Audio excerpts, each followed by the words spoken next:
Okay so बच्चों, next topic जो अपन कर रहे हैं, I think we have finished with electrochemistry, chemical kinetics जो स्टार्ट के हो गए हमारे थर्मो, है ना। उसके बाद आपका जो चैप्टर नंबर 6 है जो क्लास 12 का, वो है बेसिकली आपका मेटलर्जी। तो I have written metallurgy, the chapter name is principles of extraction of metal, basically metallurgy. ठीक है।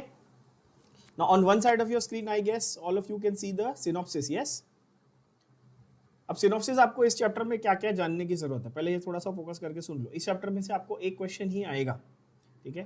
केमिस्ट्री के पूरे पेपर में एक क्वेश्चन आएगा या मैक्स टू मैक्स 2 आ सकते हैं, ठीक है। तो इसका बहुत ज़्यादा कोई इतना ये नहीं है। दूसरा, ये चैप्टर प्योरली पूरा थियोरेटिकल है। जब आप बोर्ड्स के हिसाब से कर रहे थे तो आपको इसके डायग्रामेटिक रिप्रेजेंटेशन और ये सब था, बट थैंकफुली वो आपको नहीं करना है, कुछ भी वो सब नहीं करना है टाइम पास। आपको थियोरेटिकली इसमें से क्या क्या चीज़ें याद करनी है, पहले ये समझ लो जरा। सबसे पहली चीज़ जो अपन समझ लेंगे इस चैप्टर में से, वो ये है कि जो प्रोसेस दिया हुआ है एक्सट्रैक्शन का, मैंने आपको यहाँ पे प्रिंटेड फॉर्म में एक छोटा सा सिनॉप्सिस का एक ऐसा फ्लो चार्ट जैसा दिया हुआ है। आप सिर्फ इतना भी समझ लो और याद कर लो तो बहुत है। मैं आपको एक्सप्लेन कर देता हूँ ब्रीफ में, ठीक है। चलो, सबसे पहली बात तो हम लोग मेटल का क्या लेंगे, ओर। क्या लेंगे बच्चों, ओर, ठीक है। अभी मिनरल में से आप ओर निकालते हो, पहली बात तो क्या समझना अपने को, मेटल के किस में से ओर निकलता है अपना, मिनरल में से ओर निकलता है ना। ओर को अपन डिफाइन कैसे करते हैं, और वो कंपाउंड है बेसिकली मेटल का जिसमें से मेटल को प्रॉफिटेबली एक्सट्रैक्ट किया जा सकता है। और मिनरल क्या है, वो बेसिकली रॉ फॉर्म है, वो रॉ फॉर्म है मेटल का जो आपको अर्थ में माइनिंग करने पे मिलता है। जैसे हम लोग जब जमीन में खुदाई करते हैं ना, खदान में, माइन में, और वहां से जो मटेरियल निकलता है जिसमें बहुत सारा कचरा भी है, इम्प्योरिटीज भी है, करेक्ट, उसको अपन मिनरल बोलते हैं। फिर वहां से उस मिनरल में से सारा कचरा हटाने के बाद जो हमारे पास उस मेटल का कंपाउंडेड फॉर्म मिल रहा है, यानी कि उसके ऑक्सीजन के साथ कंपाउंड हो सकता है, सल्फर के साथ कंपाउंड हो सकता है, कार्बोनेट्स के फॉर्म में हो सकता है, सल्फेट्स के फॉर्म में, कुछ भी ऐसा हो सकता है, तो उसको हम लोग ओर बोलेंगे। ये सबके समझ में आ गया सिंपल भाषा में। सपोज मुझे आयन निकालना है तो उसका मैं एक ओर ले लूंगा, जैसे हेमेटाइट एग्जाम्पल, या मैग्नेटाइट, ठीक है। और उस ओर को फिर मैं यूज करूंगा आयन को एक्सट्रैक्ट करने के लिए। ये बात समझ में आई। अब ये एक्सट्रैक्शन हमने बोल तो दिया कि ठीक है हम एक्सट्रैक्ट करेंगे, बट ये इसका प्रोसेस क्या है, तो प्रोसेस का स्टेप बाय स्टेप फॉर्मूला अपन देखते हैं।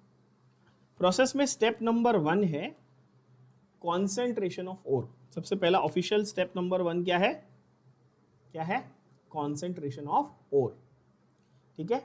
अब ये कॉन्सेंट्रेशन ऑफ ओर करने के लिए we have physical methods and chemical methods, physical and chemical, ठीक है। फिजिकल में 2 है, बहुत सिंपल है, उसको लिखने की भी जरूरत नहीं है एक्चुअली, ग्रेविटेशन और मैग्नेटिक सेपरेशन। जहां पर फिजिकल प्रॉपर्टीज आप यूज करोगे मेटल की टू सेपरेट इट। जैसे आयन एक्सट्रैक्ट करना, आयन मेटालिक है और मैग्नेटिक है, यस, तो उसके लिए आप मैग्नेटिक सेपरेशन यूज करोगे। आपको एल्यूमिनियम करना है तो क्या करोगे, फिजिकल मेथड यूज करोगे, ठीक है बच्चों, सिंपल है। और फिजिकल में बहुत ही पॉपुलर, आप सबको मालूम है, आपने स्कूल लेवल पे भी पढ़ा हुआ है, वो है फ्रॉथ फ्लोटेशन। वो एक स्पेसिफिक है, उसके बारे में हम लोग अभी एमसीक्यूज में डिस्कस करेंगे। बाकी आपको ज़्यादा इसमें कुछ मेजर पढ़ने की जरूरत। कॉन्सेंट्रेशन में क्या आता है, physical method, chemical method, simple, ठीक है ना। उसके बाद कॉन्सेंट्रेशन करने के बाद आपको चेक करना है कि आपके पास मेटल कौन से टाइप का है जो आप एक्सट्रैक्ट करें।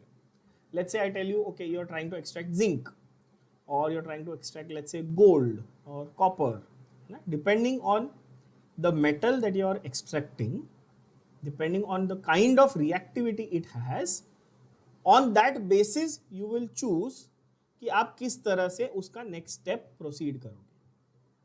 फॉर एग्जाम्पल अगर मीडियम, ज्यादातर मेटल हमारे मीडियम रिएक्टिविटी की कैटेगरी में आएंगे। अच्छा, हम लोग कौन से मेटल्स को जमीन खोद के निकालते हैं, नाम पीरियोडिक टेबल में हमने नाम की आपको पता होनी चाहिए। अल्कलाइन अर्थ मेटल, नाम से ही पता चला अर्थ में मिलता है ना, ग्रुप 2 के सारे मेटल हो गए ना उसमें, तो कैल्शियम, मैग्नीशियम वगैरह।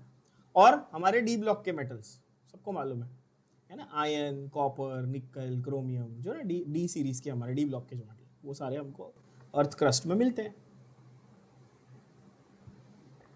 कौन से फॉर्म में मिलते हैं अभी बताया मैंने, कार्बोनेट्स के फॉर्म में, सल्फेट्स के फॉर्म में, ऑक्साइड्स के फॉर्म में मिलते हैं, ठीक है। तो ये सब मीडियम रिएक्टिविटी वाली कैटेगरी में आ जाएंगे डी ब्लॉक वाले। तो उनमें सेकेंड स्टेप जो आपका होगा, ध्यान से सुनना, सेकेंड स्टेप जो होगा that will be either calcination और रोस्टिंग। सेकेंड स्टेप दोनों इंक्लूड करता है। क्या दो चीजें इंक्लूड करता है बच्चों बताओ? कैल्सिनेशन और रोस्टिंग। क्या होता है कैल्सिनेशन और रोस्टिंग भाई? तो रोस्टिंग मतलब हीटिंग इन ऑक्सीजन, कैल्सिनेशन मतलब हीटिंग विदाउट ऑक्सीजन। सिंपल। ज्यादा ऑक्सीजन के यूज करके हीट किया तो क्या बोलेंगे? रोस्टिंग। कम ऑक्सीजन यूज करके हीट किया तो क्या बोलेंगे? कैल्सिनेशन। क्या ये बात सबके समझ में आई? रोस्टिंग मतलब विद ऑक्सीजन, कैल्सिनेशन मतलब विदाउट ऑक्सीजन। ठीक है, ये क्लियर हुआ। ऐसा क्यों है? थोड़ा सा कॉमन सेंस लगाओगे तो समझ जाएगा ऐसा क्यों कर रहा है भाई वो। तो यहां पर कार्बोनेट आप देखेंगे, कार्बोनेट में बच्चों, तो ये तो CO3, इसके पास पहले से ऑक्सीजन है, हाँ कि ना? कार्बोनेट के अंदर ऑक्सीजन है ना, करेक्ट? यस। सल्फेट होता तो भी ऑक्सीजन था, है ना? तो उसलिए उसको कैल्सिनेशन करेंगे, यानी कि उसको ऑक्सीजन अलग से सप्लाई करके देने की जरूरत नहीं है। पर सल्फाइड है, सल्फाइड यानी कि सिर्फ सल्फर है उसके पास, या हैलाइड है फॉर एग्जांपल, तो अब क्या करेंगे? उसको ऑक्सीजन के प्रेजेंस में हीट करेंगे। क्यों? क्योंकि you want to convert it into oxide, want to convert it into oxide. समझ रहे हो बात को? तो इन शॉर्ट आपको ये समझने की जरूरत है कि ये जो पूरा फंडा है, कैल्सिनेशन, रोस्टिंग और ऑक्साइड, ये आपका स्टेप नंबर 2 बनाता है। बोलो हाँ कि ना? सबको समझ में आया? क्या बोला मैं? फिर से समझो। स्टेप नंबर 1 में कॉन्सेंट्रेशन किया, ठीक है। स्टेप नंबर 2 में या तो कैल्सिनेशन किया या तो रोस्टिंग किया। मतलब क्या? या तो ऑक्सीजन के साथ हीट किया या बिना हीट किया। क्यों? उसको ऑक्साइड में कन्वर्ट करने के लिए। ये हुआ आपका स्टेप नंबर 2। आई होप ये क्लियर है। सिंपल, इतने में आपका कंप्लीट हो जाता है। तीसरा स्टेप है आपका ऑब्वियसली रिडक्शन। दिख रहा है आपको? आपने एक बार ऑक्साइड बना दिया, ऑक्साइड में से ऑक्सीजन अलग किया, मेटल अलग किया, ऑक्सीजन निकाला, removal of oxygen is what? Reduction. बोलो हाँ कि ना? सिंपल बात है, removal of oxygen is reduction. तो किया ना, तो थर्ड स्टेप में रिडक्शन करेंगे भाई। कैसे करेंगे? ओहो, रॉकेट साइंस। अरे रिड्यूसिंग एजेंट यूज करेंगे भाई, सीधी बात है। रिडक्शन कैसे करेंगे? रिड्यूसिंग एजेंट यूज करेंगे, ऑब्वियसली। इसमें क्या रॉकेट साइंस है? And fourth step obviously will be, of course will be refining.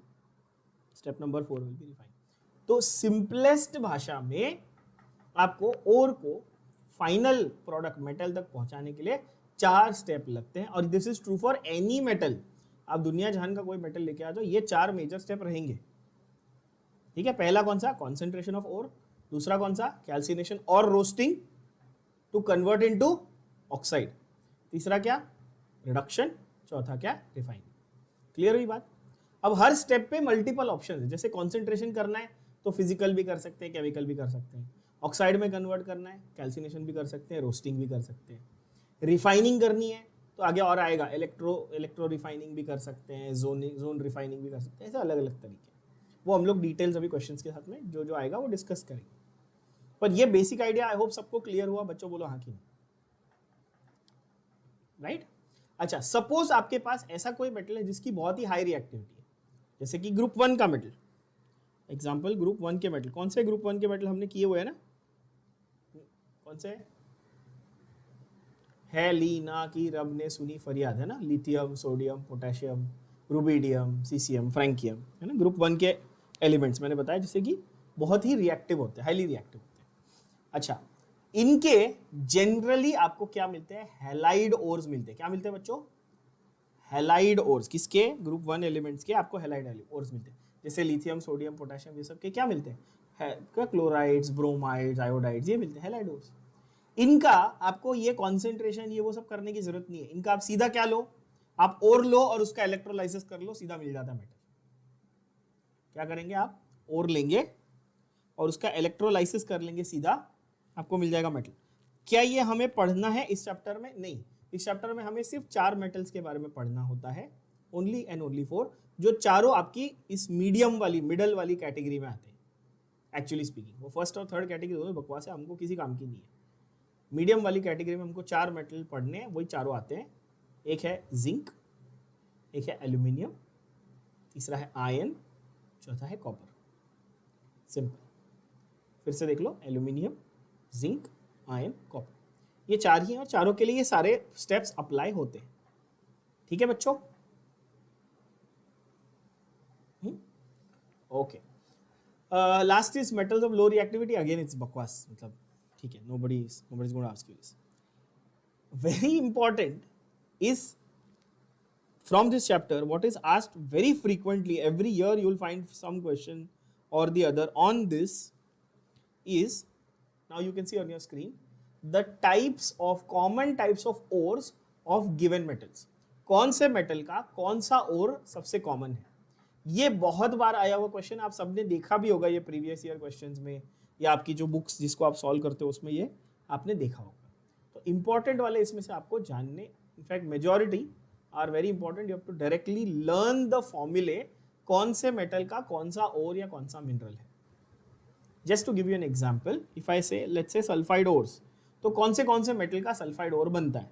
जैसे आयरन का सल्फाइड ओर है आयरन पायराइट, कॉपर का है कॉपर ग्लांस, कॉपर और आयरन के दोनों के पायराइट्स बनते हैं FeS2 के साथ। सिनाबार HgS मर्क्यूरी का, लेड गलीना, ये सब आप लोगों ने बहुत पॉपुलर नेम सुने हुए, क्योंकि ये प्रीवियस ईयर MCQs में सारे क्वेश्चंस आए हुए हैं बच्चों। ठीक है, तो ये चीज़ को आपको बहुत फोकस करके याद कर लेना है हर एक को। And honestly speaking there is no pattern और ट्रिक और anything like this, you just, this is pure memory, this is have to write and repeat and learn. ठीक है, then you have like let's say oxide ores, तो iron का oxide ore है hematite और magnetite, अभी मैंने थोड़ी देर पहले नाम लिया था। क्रोमियम का ऑब्वियसली क्रोमाइट होगा, एल्यूमिनियम का बॉक्साइट सबको मालूम है, बहुत फेमस है। अच्छा, बॉक्साइट, डायस्पोर और कोरंडम को ध्यान से देखना साथ में, Al2O3, 2H2O, फिर 1H2O, फिर 0H2O, देख सकते हो आप लोग, आपके स्क्रीन पे आपको दिख रहा है। तीनों ही एल्यूमिनियम के ऑक्साइड्स ही हैं। इनफैक्ट बॉक्साइट तो आप सबने स्कूल में पढ़ा है, याद होगा सबको, सबने पढ़ा हुआ है ना। टिन का है cassiterite, very popular one.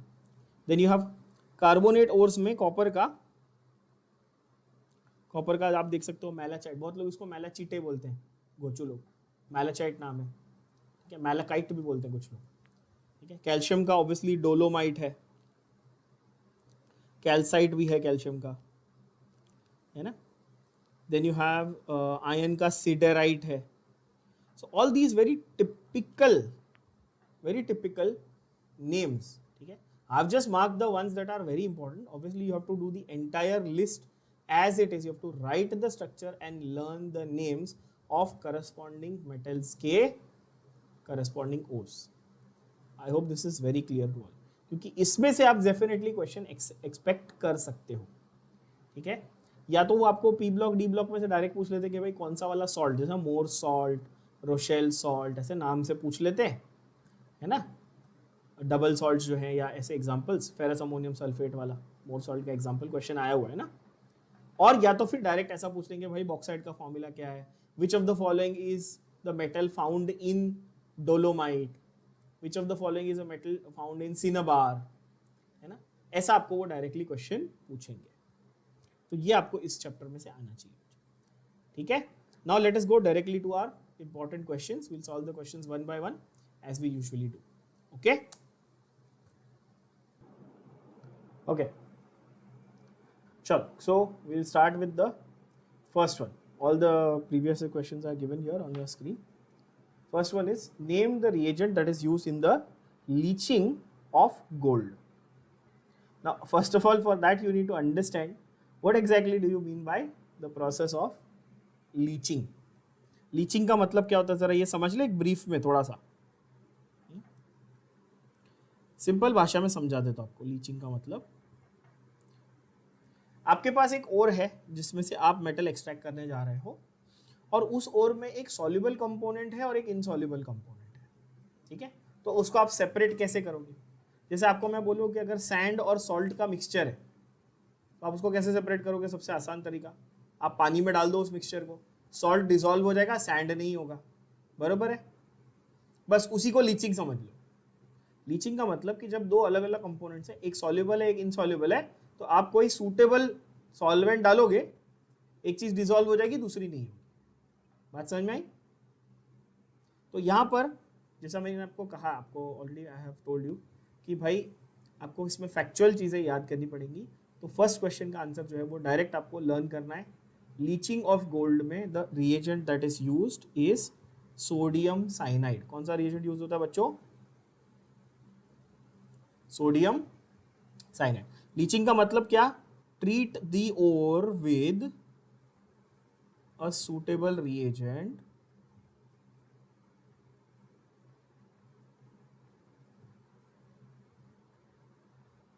to separate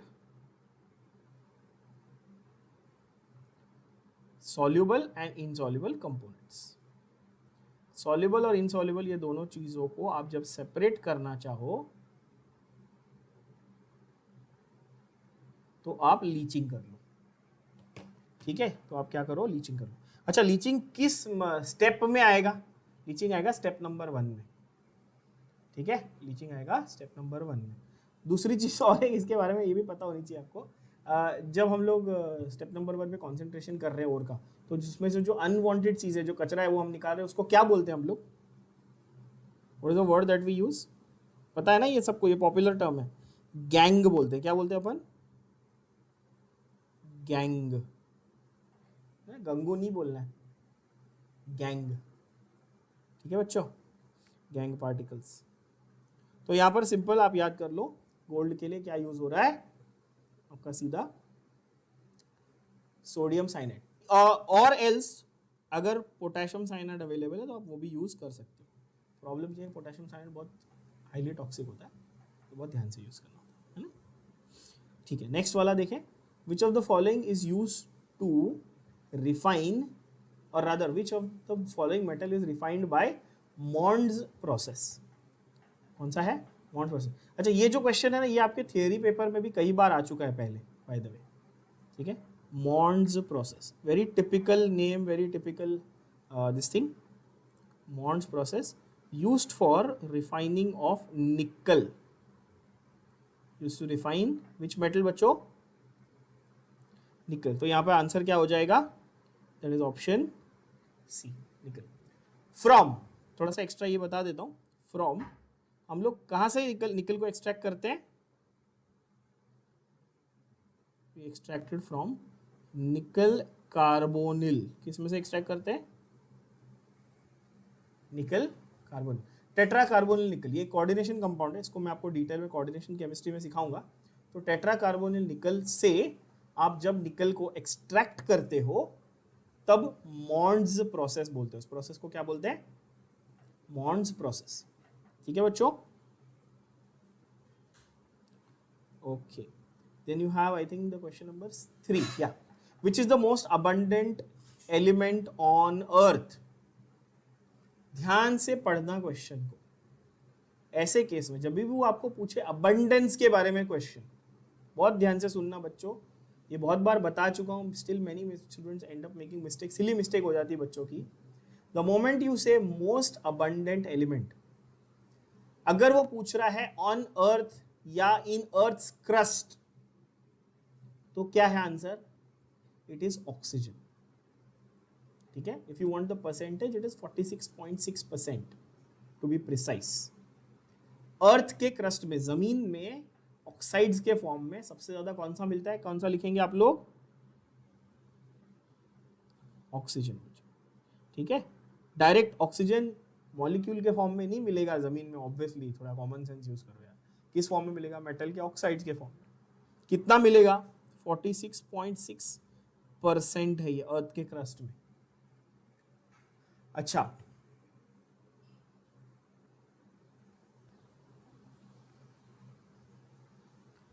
अगर at the same time, please note this, ये यहां पूछा नहीं बट आगे पूछ सकता हूं।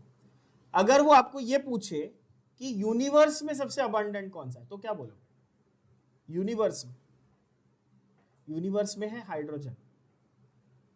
मतलब अर्थ के बाहर है हाइड्रोजन, समझ रहे हो? स्टार्स, वो न्यूट्रॉन स्टार्स वगैरह जो बाहर जो है ना, बड़े बड़े प्लैनेट से पूरे पूरे हाइड्रोजन गैस के मासेस है, बिग। है ना, they are actually called the hydrogen giants. I hope you all have heard the name, right? Gas giants बोलते हैं जिन प्लैनेट्स को, गैस जायंट्स बोलते हैं हम लोग। तो यूनिवर्स में सबसे अबंडेंट कौन सा है? हाइड्रोजन। अर्थ के क्रस्ट में सबसे अबंडेंट कौन सा है? ऑक्सीजन। क्या ये बात बुद्धि में गई? और ऑर्गेनिजम्स में सबसे अबंडेंट कौन सा? ऑर्गेनिजम्स में कार्बन, क्योंकि ऑर्गेनिक है ना भाई। तो आपको क्वेश्चन को ध्यान से पढ़ना है। क्या ये बात सबके भेजे में गई बच्चों? गलती नहीं करनी है, प्लीज अंडरस्टैंड। तो ऑक्सीजन नंबर 1 है किसमें? अर्थ के क्रस्ट में। तो अर्थ पे बोला है तो ऑक्सीजन मार्क करेंगे, क्योंकि बहुत बच्चे यहाँ पे ए मार्क करके आते हैं, वो यूनिवर्स में है। अगर वो स्पेसिफिकली यूनिवर्स पूछे तो आप हाइड्रोजन मार्क करना, ठीक है। एटमॉस्फेयर में ब्रीदिंग, हमारे हवा में, एयर में कौन सा ज्यादा है? नाइट्रोजन है 78%, सबको मालूम है ना, बचपन से सीखो।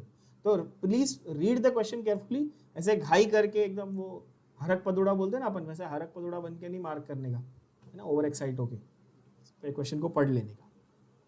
चलो नेक्स्ट वाला, ये बहुत ही टिपिकल क्वेश्चन है, ये बहुत बार हर एग्जाम में, ठीक है, अभी तक की हर एक कॉमन जो एंट्रेंस एग्जाम्स हैं अपने यहाँ की, हर एक में कई बार ये क्वेश्चन आया हुआ है। इसको स्टार मार्क करेंगे। 4th वाला, which of the following alloys is used for making instruments for electrical measurement? The answer is मैंगानिन। क्या नाम है? मैंगानिन। मैंगानिन क्या है? हाईली एक्यूरेट होता है ये, इसकी जो इलेक्ट्रिकल प्रॉपर्टीज है हाईली एक्यूरेट है, तो इसलिए इसको यूज किया जाता है इलेक्ट्रिकल इक्विपमेंट बनाने में, ठीक है। डूरालुमिन जो है, डूरालुमिन आप लोगों को दिख रहा होगा, डूरालुमिन वो ड्यूरेबल मटेरियल है, वो कई बार आपके एयरक्राफ्ट वगैरह वो सब बनाने में काम आता है, ठीक है। So 4th one answer is Bombay, that is manganin, ठीक है, क्लियर। चलो नेक्स्ट देखें। Chemical composition of Nicol's prism is easy, I have taught you this already. Calcite crystal से बना हुआ होता है। Calcite is the other name for calcium carbonate, that is CaCO3। बहुत ही इजी। निकोल्स प्रिज्म मैंने आप लोग को डिटेल में HDA चैप्टर में बताया है, ठीक है। निकोल्स प्रिज्म से ही आप प्लेन पोलराइज लाइट बनाते हो और उससे ही फिर डेक्स्ट्रोलीवो फॉर्म्स को चेक करते हो ऑर्गेनिक कंपाउंड्स के, है ना, वो हमने किया हुआ है। चलो देखते हैं next is, name the metal that is purified by placing impure metal on sloping hearth. HEARTH, hearth. Sloping hearth मतलब एक ऐसा ना स्लोपिंग मैनर में एक ये बनाया होता है, बेसिकली यहाँ पर नीचे आग जलाई होती है और यहाँ से मेटल फीड करते हो आप, ठीक है, यहाँ से वो लोग मेटल फीड करते हैं, मेटल मेल्ट होता है और जो मोल्टन मेटल है वो स्लोप होके नीचे चला जाता है, ठीक है। एक भट्टी, हर्थ मतलब समझ लो हिंदी में सिंपल अपन बोलते हैं ना भट्टी, ठीक है, तो जहाँ पे मेटल को गर्म किया जाता है वही। तो स्लोपिंग हर्थ मतलब ये ऐसा फर्नेस है जिसका स्लोपिंग सरफेस बनाया हुआ है। तो ऐसा कौन सा मेटल है जो स्लोपिंग हर्थ प्रोसेस से रिफाइन किया जाता है? And the clear answer here is copper.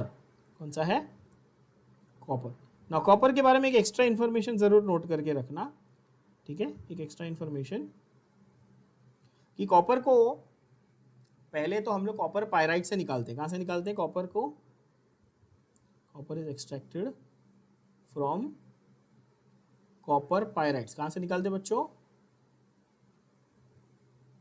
Copper के पायराइट से निकालते हैं, CuFeS2, ठीक है, इसको हम लोग पायराइट्स बोलते हैं, ठीक है, ओके। और इस पायराइट से इसको निकालने के लिए हम लोग एक स्पेशल मशीन यूज करते हैं। जैसे आयन को Fe आयन को एक्सट्रैक्ट करने के लिए ब्लास्ट फर्नेस यूज होता है, ये सबने स्कूल में पढ़ा है, इसका डायग्राम भी देखा होगा। वैसे कॉपर को निकालने के लिए हम लोग आयन पायराइट से करते हैं, निकालते हैं उसको in a special machine called, और in special container called the Bessemer converter. क्या बोलते हैं उसको? Bessemer converter.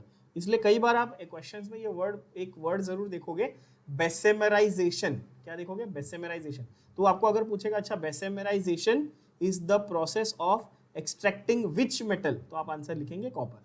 क्या ये बात सबको समझ में आई? क्योंकि बेसेमर कन्वर्टर से उन्होंने वर्ड निकाला बेसेमराइजेशन, ठीक है बच्चों।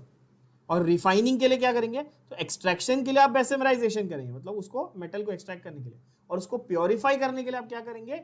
स्लोपिंग हर्थ प्रोसेस करेंगे। कौन सा? Sloping hearth process. क्लियर हुई बात? सब बच्चों को? चलो नेक्स्ट देखें, हमारी क्वेश्चन नंबर 7 की तरफ हम लोग जाते हैं। चलो question number 7, that is how is the ore of aluminium concentrated. अच्छा, थोड़ा सा दिमाग लगा के देखेंगे इसमें, ठीक है? कौन सा क्या क्या इसमें हमारे पास मेथड हो सकते हैं, ठीक है? रोस्टिंग, रोस्टिंग क्या मेथड ऑफ कॉन्सेंट्रेशन था क्या? क्लियर, अभी मैंने बताया थोड़ी देर पहले। मेथड ऑफ कॉन्सेंट्रेशन में फिजिकल और केमिकल थे, याद है? रोस्टिंग किस में आता है? वो तो कन्वर्जन इनटू ऑक्साइड में आ रहा था ना, तो ए रॉन्ग है, समझ में आई बात? ए रॉन्ग हो गया, ऐसे करना है आपने, सिंपल देखो तरीके से, ए रॉन्ग हो। अच्छा, दूसरा लीचिंग, अभी मैंने बताया लीचिंग क्या है, सॉल्युबल इनसॉल्युबल वाला फंडा, ठीक है ना? तो एल्यूमिनियम को हम लोग किस में से निकालते हैं? हम लोग बॉक्साइट में से निकालते हैं। किस में से निकालते हैं बच्चों? बॉक्साइट में से, Al2O3 में से। एंड बॉक्साइट जो है वो लीचिंग के थ्रू, यानी कि NaOH के अंदर डिसॉल्व हो जाता है। लीचिंग के थ्रू किसमें? NaOH में डिसॉल्व हो जाता है। तो इसलिए हम लोग लीचिंग का मेथड जो है वो बॉक्साइट की कॉन्सेंट्रेशन के लिए यूज करते हैं। अब बाकी जो अदर मेथड्स है वो क्यों? देखो, फ्रॉथ फ्लोटेशन हम लोग तब यूज करते हैं जब हमारे पास कोई ऐसा मेटल हो जो ऑयल एंड वाटर के मिक्सचर से सेपरेट किया जा सके। तो यहाँ पर हम लोग फ्रॉथ फ्लोटेशन यूज नहीं करेंगे। फ्रॉथ फ्लोटेशन क्या होता है? ऑयल और वाटर के मिक्सचर के अंदर मेटल को डिसॉल्व किया जाता है, ठीक है? फ्रॉथ फ्लोटेशन आपको कोई पूछेगा तो क्या बोलोगे आप? ऑयल एंड वाटर के मिक्सचर में मेटल का ओर रखा जाता है, जिसकी वजह से उसके गैंग पार्टिकल्स और ओर पार्टिकल्स सेपरेट हो जाते हैं। और विल्फले टेबल बेसिकली वो ग्रेविटी सेपरेशन का ही एक तरीका है। You don't need to go into details about it. Leaching के बारे में क्या लिख के रखेंगे आप? Bauxite, that is Al2O3 is leached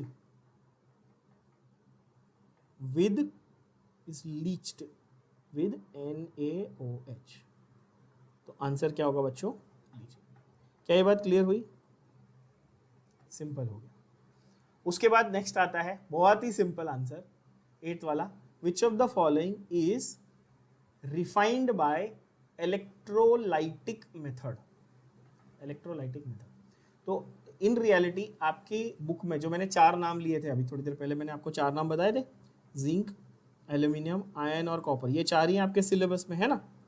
ये सब के सब इलेक्ट्रोलाइटिक मेथड से रिफाइन होते हैं। तो आप आंसर बताओ मेरे को 8th वाले का बच्चों। ऑप्शन ए, सीधा हो गया ना आंसर। क्या हुआ? Aluminium is refined by electrolytic method. क्या सबको एक्सट्रैक्ट करने और रिफाइन करने में फर्क समझ में आया बच्चों? एक्सट्रैक्ट करना मतलब जो ऑक्साइड से आपने मेटल लाया, पर क्या वो मेटल की प्योरिटी 100% थी? नहीं। अब आप उसको रिफाइन करोगे, उसको प्योर बनाओगे, उस प्रोसेस को रिफाइनिंग कहते हैं। तो बॉक्साइट को कॉन्सेंट्रेशन करने के लिए लीचिंग करोगे, फिर उसकी आप क्या करोगे? कैल्सिनेशन, है ना, रोस्टिंग कैल्सिनेशन। उसको ऑक्साइड, ऑलरेडी ऑक्साइड है, पर उसका आप कैल्सिनेशन करोगे, यानी कि थोड़ा सा उसको हीट करोगे विदाउट ऑक्सीजन, और फिर जो मेटल आपको मिला रिडक्शन करने के बाद आप उसको रिफाइन कैसे करोगे? इलेक्ट्रोलाइटिक मेथड से। यहां पर आ जाएगा aluminium, that is option A. Which of the following is not iron ore? अभी थोड़ी देर पहले ही बता दिया था आंसर यार, मार्क भी करके दिया था। विच of the following is not containing ion? बताओ। मैलेचाइट। मैलेचाइट किसका कम ये ओर था बच्चों? कॉपर का ओर था ना। कॉपर का क्या था ये? कॉपर का कार्बोनेट था ये। बाकी देख लो, बाकी तो नाम से ही पता चल रहे हैं, हेमेटाइट, सीडराइट, लिमोनाइट, तीनों जो है वो आयन के ओर्स हैं। अगर याद नहीं है तो देखो आपके सामने मैंने अभी सारे मार्क करे। देखो यहाँ पे सीडराइट है, अभी दिख रहा है आपको, फिर आपको लिमोनाइट यहाँ पे दिखेगा, देखो लिमोनाइट, हेमाटाइट, सब दिख रहा है ना। सीधे सीधे ये चैप्टर में से सबसे प्यारे सिंपल क्वेश्चन है और गारंटीड मार्क्स है। ज़्यादा कुछ दिमाग नहीं लगाना, ज़्यादा कुछ सॉल्विंग नहीं करनी। बेसिक 2-3 चीज़ें जो मैंने आपको बताई आपके सामने दिख रही है, आपको एज इट इज यूज कर लेते हैं, ठीक है बच्चों। जैसे आपको कोई ये पूछेगा कि अमेलगम इज अलॉय ऑफ, तो क्या बोलेंगे आप? अमेलगम का मतलब कंटेनिंग क्या होता है बच्चों?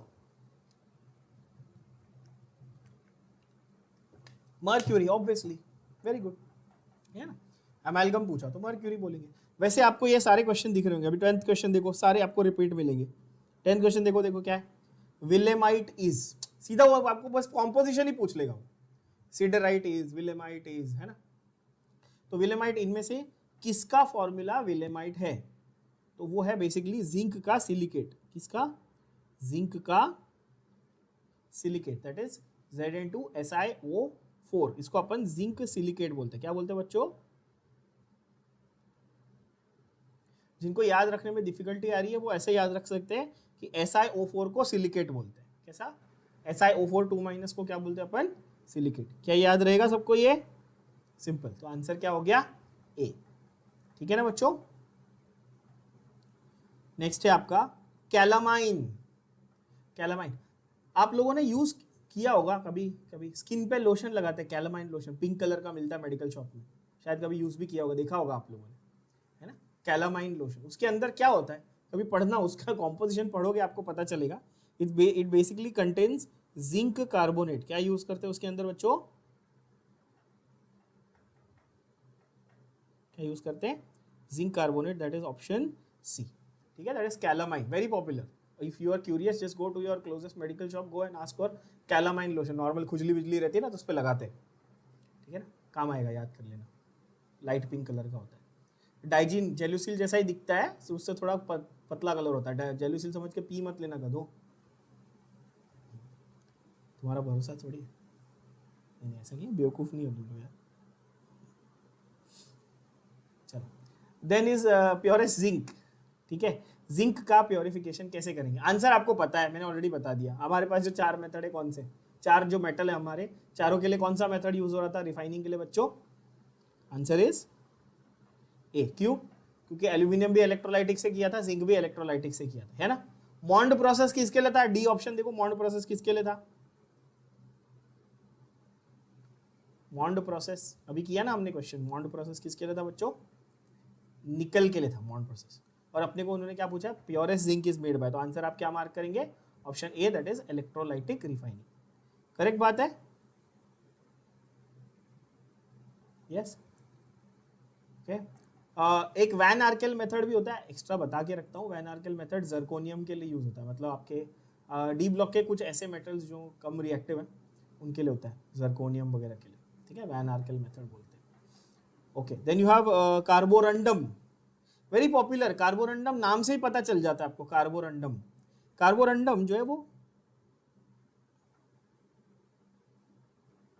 कार्बोरंडम जो है वो सिलिकॉन कार्बाइड है बेसिकली। क्या है?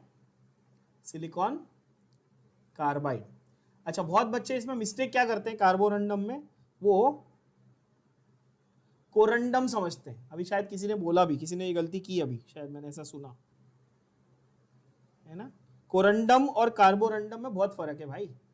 कार्बोरंडम जो है ना वो पॉलिशिंग एजेंट की तरह यूज किया जाता है। अब ये आप कैसे याद रखेंगे? सिलिकॉन, सिलिकॉन और उसका अगर हम लोग कंपाउंड्स देखें, सिलिका जैसे सैंड या सिलिकॉन कार्बाइड, ये सब क्रिस्टलाइन कंपाउंड्स है। कैसे हैं? Crystalline compound. For those of you who are interested, मैं बता दूं, SiC silicon carbide is almost as hard as diamond.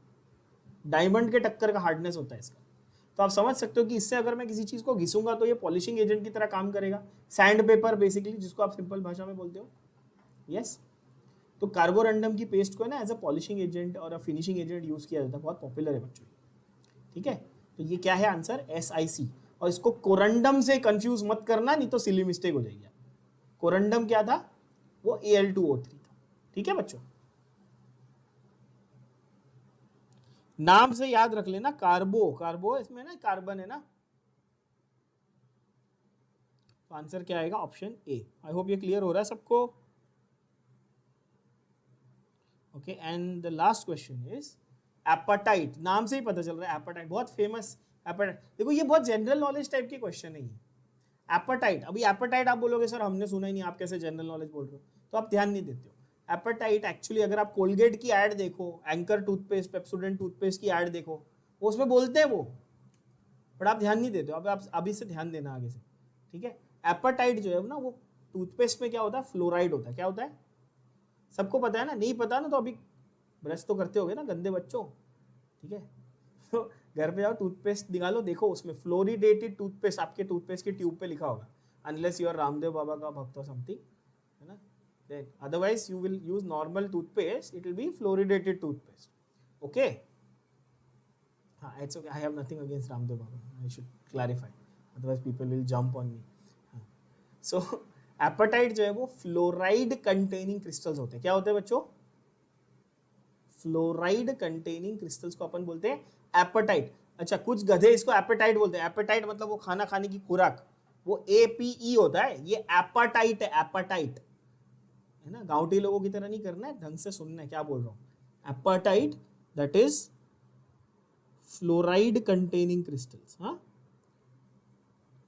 जैसे कि हमारे दांतों में कैल्शियम होता है, ठीक है, तो अगर हमारे टूथपेस्ट में फ्लोराइड है, ठीक है, सो वो फ्लोरीन क्या करता है, वो जाके बाइंड करके ना फ्लोर एपेटाइट क्रिस्टल्स बनाता है. क्या बनाता है बच्चों?